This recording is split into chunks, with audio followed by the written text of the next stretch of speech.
eats a bunch of meat, and then he pounds a 𝗃𝗀𝗃 with his meat. And everything's hunky-dory. And I guess Merlin was in the... Good to be the king. Huh? It's good to be the king. Yeah, it's good to shapeshift into the king. And I guess Merlin was in the closet with a webcam and some tissues because that night 𝗃𝗃𝗃 conceived Arthur. It's a beautiful legend. Meanwhile, Oh my goodness. what do you think's going on the other side, like over at the other tower? Murder. Oh, yeah. Mm-hmm. So the troops stationed around the fortress that Gorlois is holed up in start to get kind of restless, knowing that Uther is off taming some strange at 𝗻𝗻𝗃. So they get feisty and they just go ham on Gorlois, who holds his own pretty well, but eventually is defeated. And his fortress and all the folk within are taken and ravaged, aside from like a few folk who manage to escape. Some messengers that run all the way to 𝗻𝗻𝗃. And they're really sad because, you know, death, tape, horror, whatnot. And they report that the king is dead, right as Gorlois, quote unquote, comes out of the love shack all like, "What? I'm not dead, you big dumb sillies. I just snuck away during all the chaos because I was afeard of treachery on the road.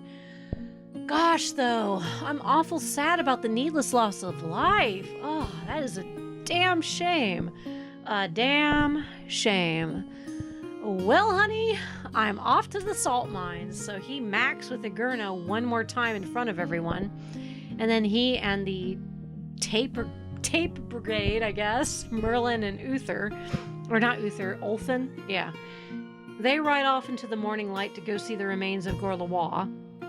They, of course, cast Mischief Managed and go back to their normal forms. Of course. Hold on. Our youngest is screaming. Are you okay? Yeah, I heard that. You okay? I know it's a horrible story. It's okay. It's over now. How do you feel about it?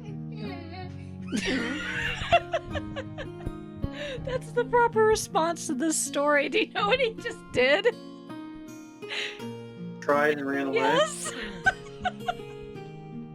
And that's the proper I response wasn't to the trying story. to tell him this story, but I guess he overheard it. Yeah, he's 6 and he understands how messed up this story is. So yeah, once Uther, Merlin, and Ulfin arrive at the other tower, Uther interrogates his troops, wanting to know who could have done such a horrible thing. Oh, hi. Oh, you need help. Sig, you need help? Can you tell me what you need? You were really good? Okay, hold on a second, Papa.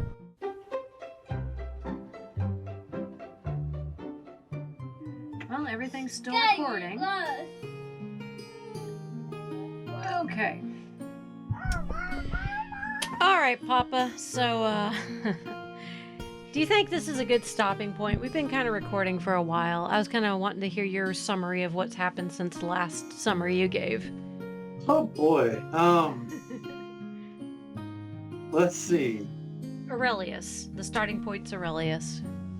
Okay, so Aurelius drinks some dye juice, like you do. Yeah. Yeah, he does that. Yeah. And goes under Stonehenge. And so his son's like, it's murder o'clock time, bitches. And he goes. Wait, his son? Purges. You mean his brother Uther? Her brother, Yeah. pardon. His brother's like, it's go time. So he murders a bunch of Saxons. Octa and Ossa still aren't dead yet. But he purges the land. Well, of course they're not And dead then yet. it- They're Octa and Ossa. They're awesome. They're badasses.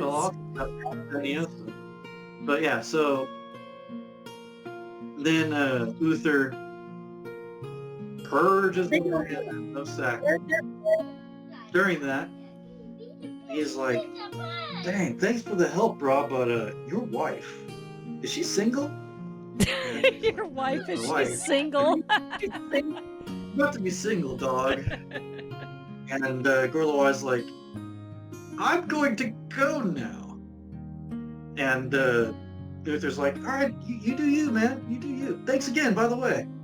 And then he's like, he's expecting me to kill him. That dog! I'm gonna go kill him and bonk his wife. And so then he's like, this is getting to be really hard. Merlin, give me hacks. And so Merlin's like, normally I don't do this, but fuck the rules. You get hacks. And so he's like, yay, I have hacks. I'm now Gorlois. Hey, honey, let's shag. Oh, by the way, guys, kill the BuzzFeed. And they have the greatest love story of all time. Exactly. And then Arthur's conceived.